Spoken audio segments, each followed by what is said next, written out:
একটি মেয়ের বিয়ের অনুষ্ঠান মহা ধুমধামে চলছে সব আয়োজন। মাগরিবের নামাজের পর তাকে মেকআপ দেওয়া হলো, সুন্দর সাদা বিয়ের পোশাক পরানো হলো।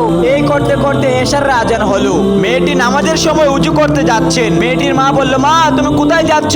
মেয়েটি বলল, মা আমি নামাজের জন্য উজু করতে যাচ্ছি। মেয়েটির মা বলল, তুমি কি পাগল হয়ে গেছো? এখন উজু করলে তোমার তো মেকআপ সব ধুয়ে মুছে নষ্ট হয়ে যাবে। যাও, এখন নামাজ পড়তে হবে না। মেয়েটি জবাবে বলল, মা তুমি কি জানো না দুনিয়ার সমস্ত কিছুর অজুহাত চলে, কিন্তু নামাজের অজুহাত চলে না। মেয়েটির মা বলল, এখন যদি তুমি বিনা মেকআপ ছাড়া মেহমানদের সামনে যাও তাহলে ওরা তোমাকে পছন্দ করবে না, তোমাকে নিয়ে হাসি তামাশা করবে। মেয়েটি জবাবে বলল, মা আমাকে কে পছন্দ করলো বা কে না করলো আমার তাতে কোনো যায় আসে না। মহান আল্লাহ রাব্বুল আলামিন যদি আমাকে পছন্দ করেন তাতেই আমার যথেষ্ট।